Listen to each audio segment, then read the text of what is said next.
Congressional leaders on Wednesday morning were close to a nearly $900 billion COVID-19 relief deal expected to include a second round of stimulus checks for lower-income Americans, according to several Capitol Hill officials. Negotiators were finalizing an agreement that would include a new round of stimulus checks, enhanced federal unemployment benefits, and other avenues to deliver aid to states, localities, territories and Native American tribes. The agreement is not expected to include liability protection for businesses, according to a person familiar with negotiations. The source added that conversations continue on these issues and more. The imminent deal was first reported by Politico. After months of stalled negotiations on a desperately needed COVID-19 relief package, top congressional negotiators are still deep in discussions to try and hammer out a deal before the end of the week. We're making significant progress and I'm optimistic that we're gonna be able to complete an understanding sometime soon, Senate Majority Leader Mitch McConnell told reporters late Tuesday night after huddling with his counterparts for several hours behind closed doors. I am not going to get into details, but we're getting closer. And as I've said all week and I'll say again tonight, you're tired of hearing it, everybody wants to finish. Everybody wants to get a final agreement as soon as possible. We all believe the country needs it. And I think we're getting closer and closer, McConnell said. House Speaker Nancy Pelosi had invited McConnell, Democratic Leader Chuck Schumer and House Minority Leader Kevin McCarthy to meet in person at her Capitol Hill office to finalize both a massive $1.4 trillion spending bill and additional COVID-19 relief, the first four corners meeting the leaders have had in months. Treasury Secretary Steven Mnuchin, whom Pelosi has spoken with 3 times already this week, also joined the meeting by conference call. Schumer told reporters as he left the Capitol Tuesday that the two parties are exchanging papers.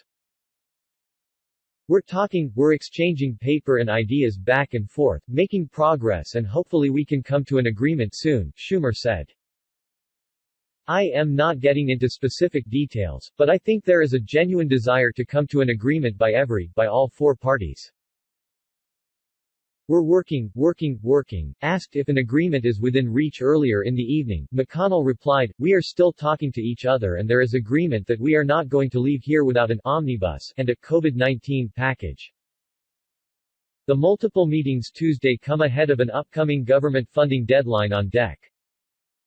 18. Lawmakers are still working on details of the omnibus spending bill that would fund the government through September 2021.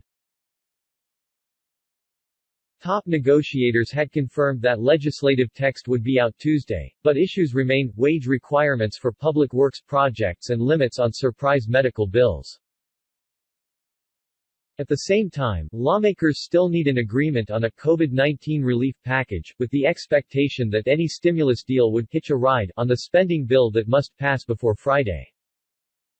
Several pandemic relief programs that millions of Americans have relied on during the pandemic are set to expire at the end of the year. Pandemic Emergency Unemployment Compensation, which provides an additional 13 weeks of unemployment insurance, and the Pandemic Unemployment Assistance Program, which aids self-employed or part-time workers, are set to expire on deck. 31. The nationwide eviction moratorium will expire at the end of the year, as well as the Student Loan Forbearance Program, which President Donald Trump implemented by executive order. Tax credits for required paid sick leave and for family sick leave for self-employed individuals will also expire. The Paycheck Protection Program to assist small business owners stopped taking applications in August. And the boosted $600 in federal unemployment insurance ran out in late July. Late Monday, a bipartisan group of House and Senate lawmakers unveiled 2 compromise bills totaling $908 billion, which leaders on the Hill hope will be used as a framework for discussions.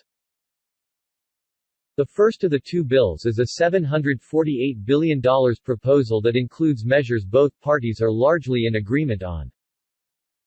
It includes $300 billion for the Small Business Administration, $300 per week in federal unemployment assistance, $13 billion for food assistance, $25 billion for rental assistance, education funding, child care funding, funding for vaccine distribution, an eviction moratorium, an expansion of student loan forbearance and more.